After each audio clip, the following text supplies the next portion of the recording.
San Diego, California, 1969. The body of Mary Scott, a lovely 23-year-old mother of two, is found by a friend after Mary fails to show up for work one day.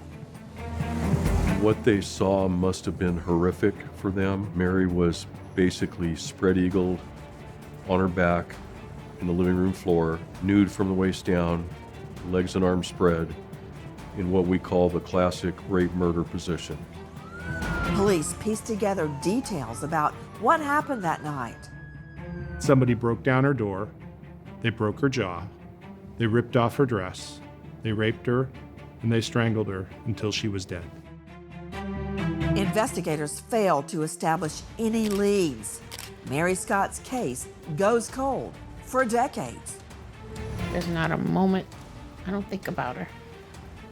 I just wish I'd have known her or remember her. This is the story of how a new forensic tool, genetic genealogy, could give Mary Scott's family the peace they deserve after 50 long years. I'm Nancy Grace. This is Bloodline Detectives.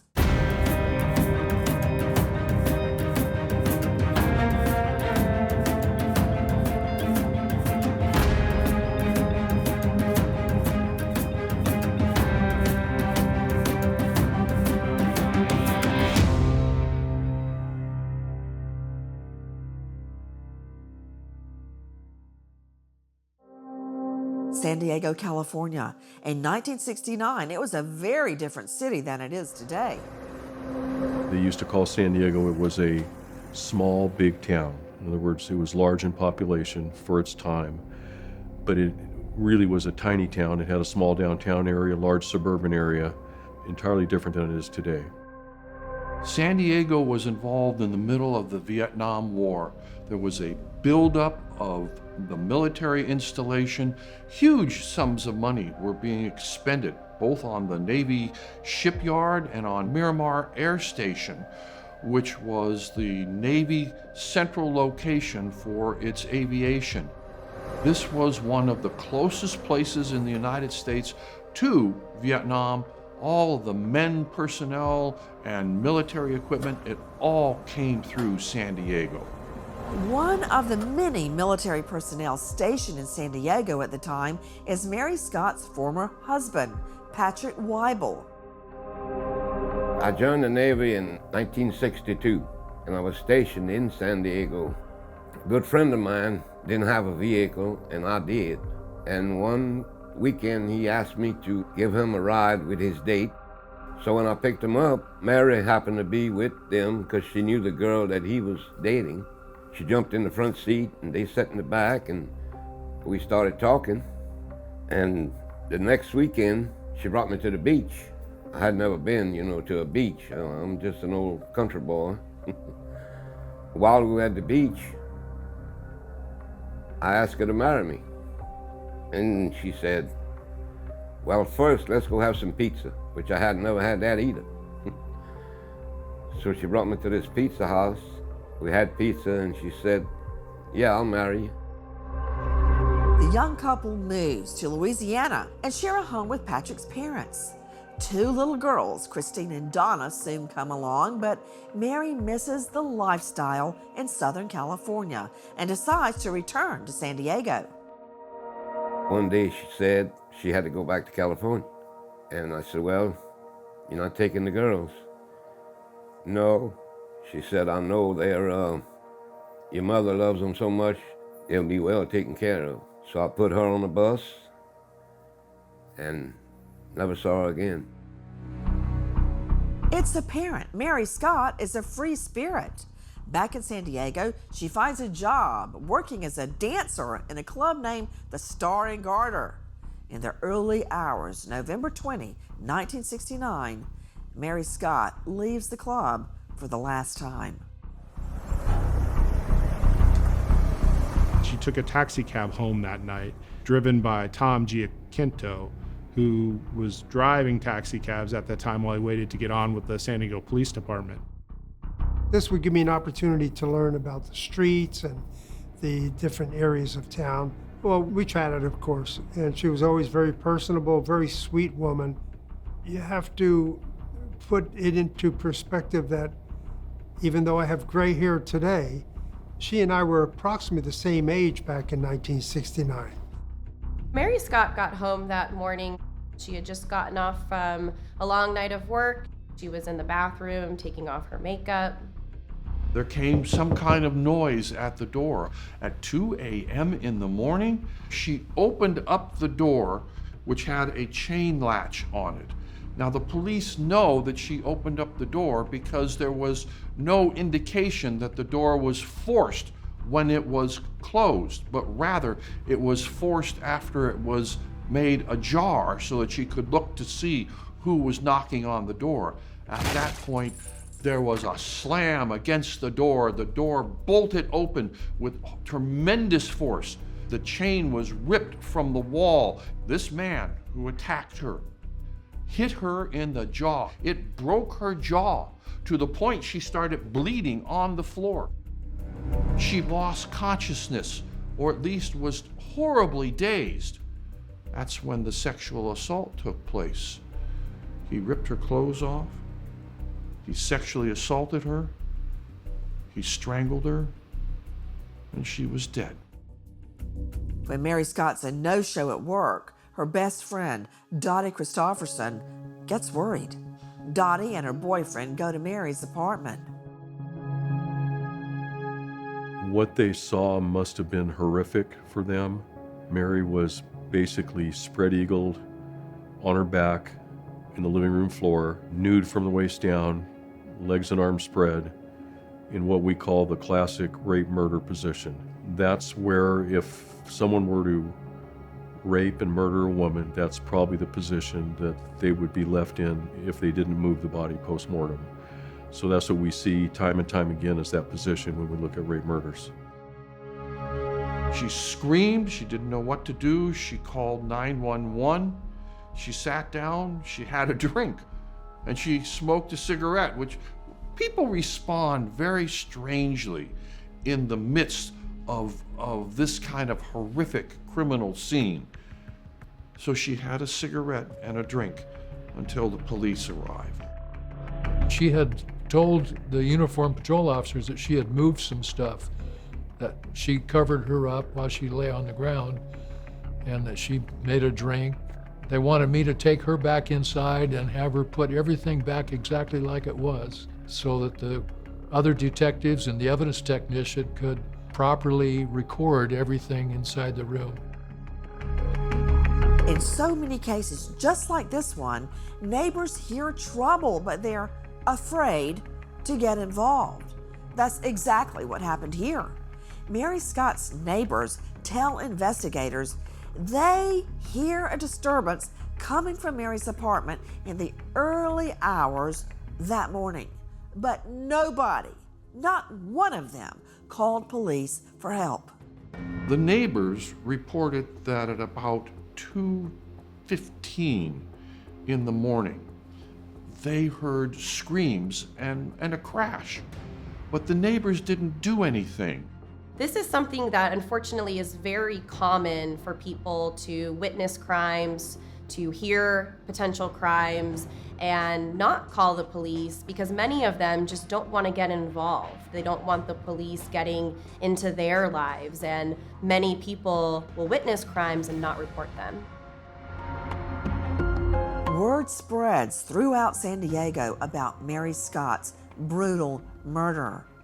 Young women working in the city's clubs now living in fear. You have to understand this is a very small circle of people, so the dancers that work at one club know the dancers that work at another, so the word gets out very quickly. The dancers came forward with information on people that had followed them home on some occasions, stalked them on some occasions. In 1969, San Diego police don't have much to go on.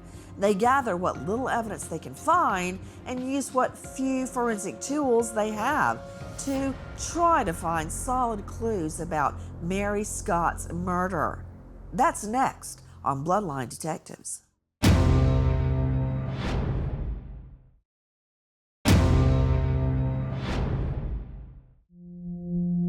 November 1969, San Diego, California. The body of a 23-year-old dancer, Mary Scott, found by a friend when Mary doesn't show up for work. Mary, the victim of a vicious rape and murder. The San Diego community now on edge, especially women who work as dancers in the city's clubs. A deputy from the San Diego coroner's office is the first to examine the crime scene. The assailant always leaves their mark. No matter what it is, there is some kind of trace evidence. There was blood on the floor. They couldn't be sure if that was the assailant's blood or if that was Mary's blood. They collected everything that they thought had any value for evidence examination. There was the door casing, the broken chain, everything that could be used to lift fingerprints or any other kind of evidence, and it was all gathered up and impounded. Now, investigators pin their hopes on the results of Mary Scott's autopsy, hoping for meaningful clues.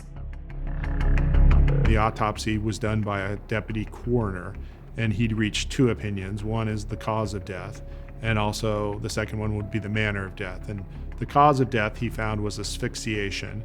Her airway was compromised not only by her broken jaw, but by someone either strangling her or covering her mouth until she could no longer breathe, and she passed away. The manner of death was classified as homicide.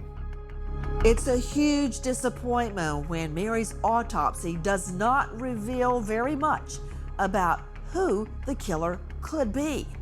In a case like this, detectives begin looking into the victim's background, interviewing her family, her friends, her co-workers. The majority of violent crimes and murder are perpetrated by someone the victim knows. They're typically a significant other, a potential family member. So in Mary's case, the first people that the police wanted to speak to and look into were those closest to Mary. They sent two detectives from California to talk to me to make sure where I was. They found information in her belongings related, came back to me. Dodie was never a suspect. However, Dodie's husband or ex-husband was a suspect. Word got back to the detectives that Dodie's husband was upset at the tight relationship that Dodie had formed with Mary, and he blamed Mary for the breakup of his marriage. Another suspect that they looked at was an ex-boyfriend of Mary's who was a pilot. And there was also a current boyfriend that Mary had who was in Las Vegas, who had some dubious ties. Several other suspects were examined, but ultimately they couldn't make a case on any of them. Investigators get a big break from an alert newspaper reader. The last person to see Mary Scott alive is a part-time taxi driver and soon-to-be police officer named Tom Giaquinto. He reads about Mary's murder and immediately goes to police with a first-hand account of Mary Scott's last ride home. I was interviewed by the sergeant from the homicide team, who ironically became my superior when I was in homicide. So I ended up working for the same fellow that interviewed me. They asked me if I would voluntarily take a polygraph examination. And of course, I immediately said yes, which was a great investigative technique for no other reason than to eliminate me as one of the people that may be a suspect. San Diego police grind down every available lead, but get no closer to identifying a suspect. Mary Scott's murder goes cold for investigators, but it's rekindled by her own family. Remember, Mary left behind two little girls with her former husband's family back in Louisiana. The girls are very close to each other and very close to their grandmother who's raising them.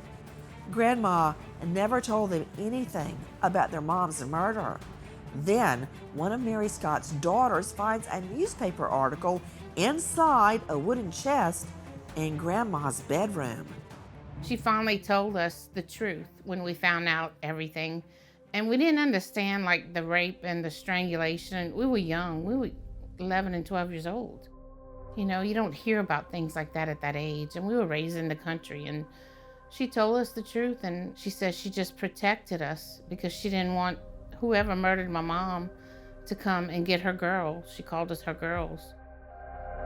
For Donna and Christine Weibel, another 10 years go by without any progress in their mother's murder case. Then, tragedy strikes this close-knit family yet again. On the night of December 20, 1989, 2 decades after the murder of Mary Scott, Mary's daughter, Christine, never makes it home. At the time, I was living at my grandmother's. Christine's kids were there too, so we kind of made a little pallet on the floor, and I was sleeping with the kids. And my grandmother was on the couch. And I remember my grandfather waking my grandmother up, and he said, Christine got in a wreck, she didn't make it. And she just fell. I can remember the exact moment. She had got off real late from work, and it was actually sleeting, and it was icy roads that night. And her car flipped like 6 times.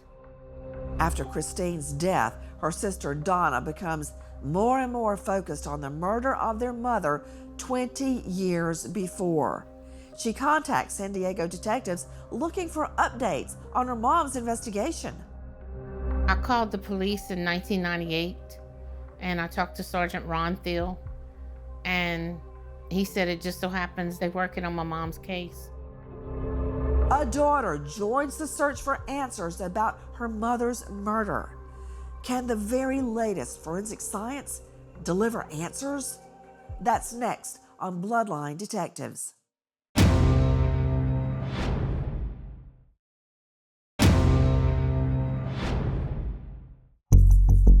San Diego, 2020. 50 long years have passed since the brutal murder of 23-year-old mother of 2, Mary Scott. Now, Mary's determined daughter and new DNA technology offer investigators hope that somehow they will find Mary's killer. Crime scene personnel will recover great physical evidence at a scene, whether it be at the scene itself or in a rape kit exam. And what we find now is we locate and discover suspect DNA. In order for us to know who that DNA belongs to, that suspect needs to already be in the database, which is CODIS. So many times suspects aren't in CODIS because in order to be in CODIS, you have to fit a very specific guideline that's closely monitored for obvious reasons. It's very important to only put people in there that need to be in there. If we find ourselves investigating cases that we have the bad guy's DNA, but we just don't know who the bad guy is. The Mary Scott case tells a story. When you look at the crime scene, you can tell that the victim has been raped. You know what happened there. It's not a mystery. And what was left behind on and inside her body tells us who did the crime. So we had the answer, but we just didn't know who that DNA profile belonged to. Police now have a very strong DNA sample from the original crime scene. Unfortunately, there's no match in the CODIS database. Investigators now turn their attention to a new technique, achieving remarkable success in solving cold cases: forensic genetic genealogy. The best way I can describe it is this. If you go to 23andMe, for example, just as one of the many companies, and you give them your DNA, they will process your DNA and they will compare your DNA to the DNA of all the other people in their database. And based on how much DNA you share, they can predict roughly what your relationship is with these people, whether you're a first cousin or a second cousin, etc.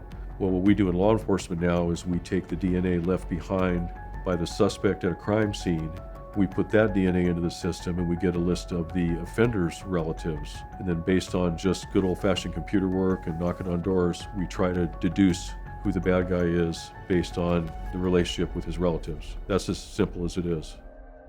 Mary Scott's only surviving daughter, Donna, develops a close bond with San Diego cold case investigators who are trying desperately to solve her mother's murder. Tony's like nonstop. He will dig and dig, and He'll find things out. I mean, that's his passion. And he's a great guy, and so's the DA, Chris. The DA is just incredible. And I am so amazed because I met the actual taxi cab driver that would bring my mom home every night. His name was Tom. He's so nice, just super nice guy. And he was telling me about my mom too, how she was so selfless. And she'd get in the cab at night and he'd bring her home and she'd ask him how his day was. And she was a big tipper, he said. She'd leave him 75 cents. And back then, he said, that's a big tip. So I thought that was sweet of her. The cold case investigators have solid evidence from Mary's murder. The original investigative team in 1969 was meticulous in how they collected and recorded everything they discovered at the crime scene. One of the reasons I say that no single person can solve a homicide is because there's so many people involved, and one of the biggest parts of our system, and they don't get much recognition, is the workers in the property room. And if you can imagine saving that evidence for 51, 52 years, keeping it refrigerated, keeping it organized. And remember, we moved in 1986 from an old station to a new station and bringing all that property over, sorting it, tracking it. It's an incredible job. I'm constantly impressed with what they do. Detectives re-examine the original evidence from the investigation. The first step in any case is to review it and read it and make sure that you're familiar with the material. And then you try to plan a course of action as far as the investigation. Which way am I going to go? Is there a likely path to success? And in this particular case, it was obvious that the semen left behind on Mary's body was from the offender based on the way her body was found. So basically the trick was, can we identify whose semen this is? And we took that semen and entered it into a database and came up with a list of possible people that might be the offender.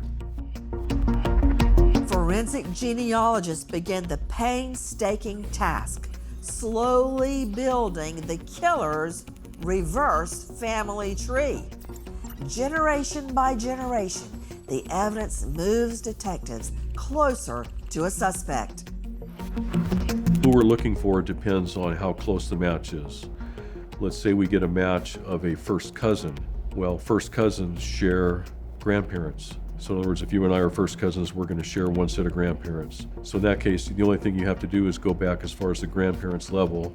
And in theory, if your numbers are right, then you work back down and you found out who your offender is. So for second cousins and third cousins, you have to go back much, much further. In this particular case, we were lucky we got a fairly close hit and we didn't have to go back that far. The discovery of a person believed to be a first cousin of Mary's killer is a major breakthrough for Bloodline Detectives. The net is beginning to close.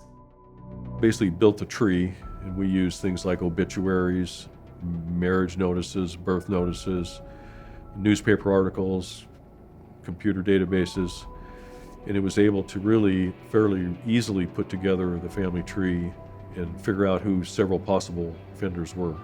We came up with a list of possible offenders, and understanding, of course, that this genealogy predicts only probabilities but not certainties. When we reviewed the list, we saw that really nobody had any connection to San Diego except one person, and that person was John Sipos. We now have our first real lead, and it's not just a little lead. This is big time. We probably have our perpetrator, but we've got to prove it. What do we do? Well, they looked for him, and oh my goodness, he's in Pennsylvania. They started doing an investigation of him in Pennsylvania and his background. Lo and behold, in 1969, he lived in San Diego, 2.3 miles away from Mary. He was a former military man. He was in the Navy. After being discharged right at about the time that Mary was killed, shortly after her death, he moved away to Pennsylvania. Anthony Johnson, the lead cold case investigator, shares the news of a possible breakthrough with Tom Giaquinto. Remember him? The taxi driver turned policeman who drove Mary Scott home the night she was murdered. He told me that they had a suspect. He told me the suspect's name, where the suspect was located, and that they still had some more work to do on it before they could make an arrest, but he wanted me to know. This was a case I had lived with since the day it occurred. Because I had worked it, but because I was the last person to see her alive, besides the murderer. The case never left my mind. So to think that, wow, finally, and I'm alive to see it, that made me feel wonderful. Investigators now have a name. This is a remarkable lead in the investigation. A name by itself, however, is still not enough. Investigators must tie that name, that person, to hard evidence from the crime scene.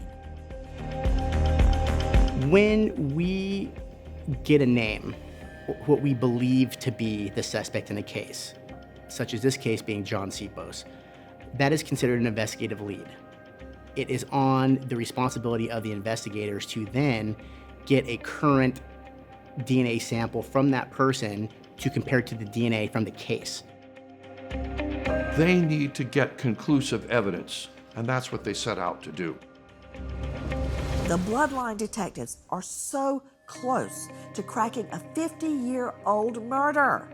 As we see next, they are one DNA match away from catching a killer.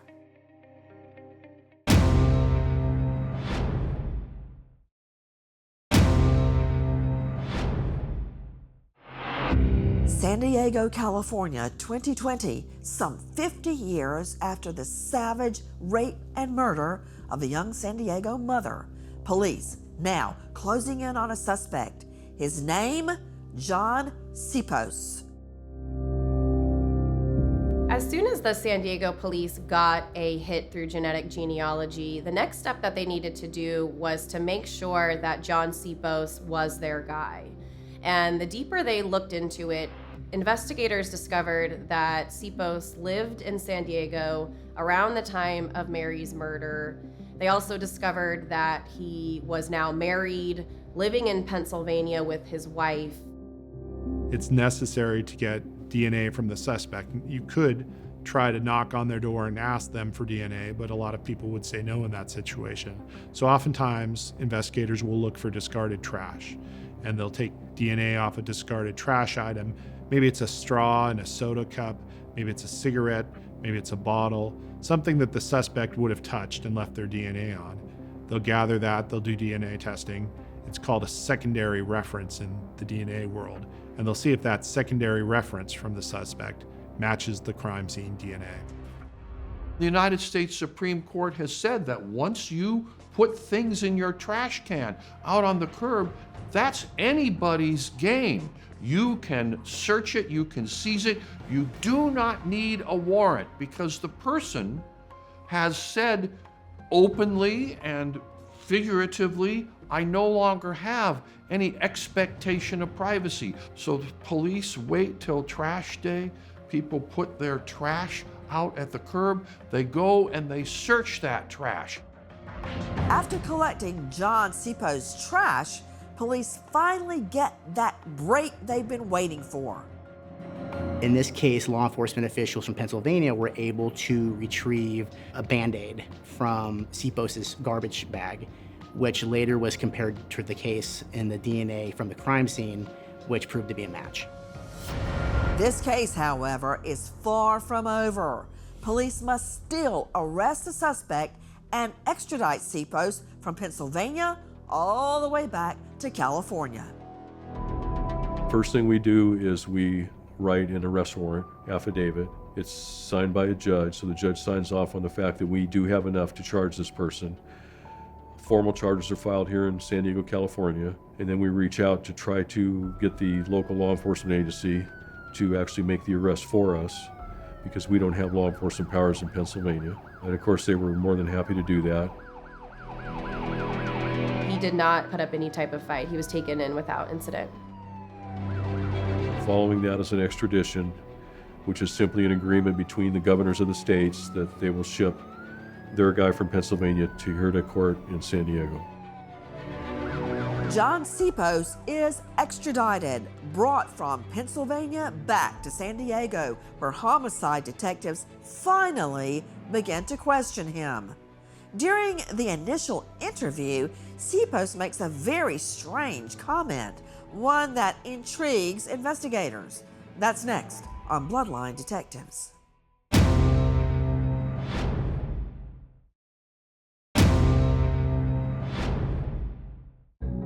San Diego, California, 2022. Detectives interview John Sipos, the prime suspect in the 1969 murder of a 23-year-old mom, Mary Scott.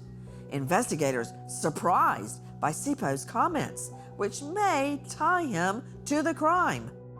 Sipos was a pretty cagey character. It was 51 years after Mary's death that the police were able to interview him. He said, "I don't remember Mary, I don't know anything about it." But then, out of the blue, "Did she get what she wanted?" he asked. And the police, what do you mean? What do you mean? Nothing. He wouldn't answer thing anymore. I don't know Mary. But the statement, "Did she get what she wanted?" In the mind of the police, this guy knew her. This guy knew her well. This guy probably stalked her, planned the attack, and then 50 years later said, "Did she get what she wanted?" The police were pretty certain they had their man. I just feel like if I would meet with him, he would slip or say something ugly. Just like when they put the crime scene photos in front of him and he asked Tony if she got what she needed. Who does that? If you didn't do it, wouldn't you be having a little bit of sympathy for these pictures? And like, who would do that? He had none. If she got what she needed, who says that? Not a normal human being. I mean, this man has no soul. Detectives take a DNA sample from Sipos. It's a 100% match to semen left at the crime scene. John Sipos is indicted and he goes to trial. Investigators began calling a long list of family and investigators to update them on the case. People that never gave up on catching a killer. In this particular case, we had a lot of people that were invested in the case, that had worked the case. For example, Jim Singh, Tom Giaquinto. The family was also involved as the process went on. So I had a list of about 15 people to call. I was at home and I got a call, and it was Tony Johnson, who was an officer that I had worked around when I was on the police department. And he told me that he was currently a detective in the cold case unit at the San Diego District Attorney's Office. I said, "Okay, so why are you calling me?" And he said, "Well, we solved one of your cold cases." And I said, "Mary Ellen Scott, 36th and University, East San Diego." And he said, "Oh, wow, you remember." And I said, "It was my only unsolved case." October of 2020, Tony texted me. He said, "Donna, we now have the man in custody that murdered your mom, John J. Sipos." He was a hospital administrator. Who does that? Brutally rapes a woman and then you're a hospital administrator. I mean, it just doesn't make sense. I don't know the mind of a killer. March 2022, the trial of John Sipos for the 1969 murder of Mary Scott begins. It's an interesting case for a juror. Not only is it a murder case, but also it's a very old murder case. So I think the jurors were interested not only to understand the facts of the case, but understand why it had been solved after so long and how we were going to show who did it. Mr. Sipos was charged with murder. The statute of limitations had run on the rape charge, so we were no longer able to charge him with rape, even though it was clear from the evidence that this had been a rape and a murder. A key witness in the trial is the person who first discovers Mary's body. It's Mary Scott's best friend, Dottie Christopherson. The most powerful witness by far was the victim's friend, Dottie Christopherson. Even after all of these years, it still affected her emotionally. This is a very traumatic event for a young woman to see her friend's body in that way. When the trial came up and when we presented it, when she had to testify, it all came back to her. The jury was very interested in what she had to say. In my closing argument, I told the jury that the crime scene, Mary's body, told us what had happened to her, that she'd been raped and murdered, and that the evidence the offender left behind on her body told us who did it, that this was clearly a crime of violence, it was a crime of sexual violence, and that the DNA, to exclusion of everyone else on the face of the earth, said that it was John Sipos who did the crime. The jury finds John Sipos guilty of first-degree murder because of overwhelming DNA evidence. When it comes to sentencing Sipos, the judge is bound by the law. Well, the interesting thing about sentencing in this case is we were governed by the law as it was in 1969. In 1969, law was very different than it is today. It's been 50 years. Of course it's going to be different. And the punishment for murder at that time was 7 years to life. So that was what we were going by in this case. We were bound by the laws as they existed back in 1969. So the most that Mr. Sipos could be sentenced to was 7 years to life in state prison. For years, Sipos must have thought that he would have never been caught. He moved out of San Diego, he moved to Pennsylvania, he got married. He essentially moved on with his life for nearly 5 decades. So at a point, he must have thought that he was never going to get caught for this. The conviction of John Sipos is based on thousands of hours of police work over 5 decades. The last word in court still belongs to Mary Scott's only remaining daughter, Donna. I got up to the judge and I said, Judge I said, my name is Donna Weibel. I said, I am the daughter of Mary Ellen Scott. And I said, I want John Sipos. And I was the only one called him out. Nobody else would. And I called his name out loud in the courtroom. And I said, I want John Sipos to know that he has taken everything away from my sister and I. We will never know anything. And I mean, you could hear a pin drop in that courtroom. It was terrible. It was scary. It was like a relief, but it was horrible. And him just sitting there and it's hard to explain. There are others who have seen the case through from the beginning, like the taxi driver who, except for the killer, is the last person to see Mary Scott alive. She got out of my cab and I received a radio call to go pick up another fare. And I pulled away. I always thought, wow, what if I had only been there another 3 or 4 or 5 minutes or 10 minutes? I might have heard something. I could have maybe saved her life. I could have done something. I always felt bad. Rationally, I said, well, no, you couldn't do anything. You received a radio call, so of course you had to leave. But sure, I always felt terrible that I knew such a nice person and that she had been tragically murdered in the manner she was, and that I might have maybe had the opportunity to save her. There's not a moment I don't think about her. I just wish I'd have known her or remember her. I kind of felt eventually she would come back, you know. I really did. I always felt that eventually she may come back. Still love her till today. The successful prosecution of John Sipos also demonstrates to the community the determination of San Diego law enforcement to find Mary Scott's killer and bring him to justice. Mary's case was a very big deal for the local San Diego community as well as nationwide. This was a 5-decade-old cold case that remained unsolved. We're very proud of the work the team did on this case. It's always a team effort, and it's great that we look at old cases, that they're not forgotten, that the investigation continues, and that we fight every day to try to bring justice to victims and their families whose crimes may have been long forgotten, but are still very deserving of justice. The justice that Mary Scott's family and countless investigators finally achieve is only possible because of groundbreaking developments in forensic genetic genealogy. I can't tell you what a game changer this genealogy is now for law enforcement. Every day you read about a new case that's been solved, some cases where have been worked for 30, 40 years. It's the best tool I think we've gotten since DNA itself or since fingerprints. I mean, we're still just opening the door on it.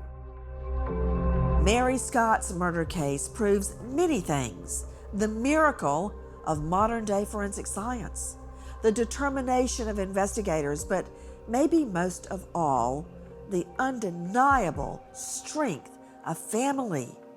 Mary Scott's only living daughter, Donna, barely knew her mother when she was growing up, but that unshakable bond of mother and child could not prevent her from remembering her mother. Those memories gave her the strength to find justice, yanking it from the jaws of tragedy. I'm Nancy Grace. Thank you for being with us here on Bloodline Detectives.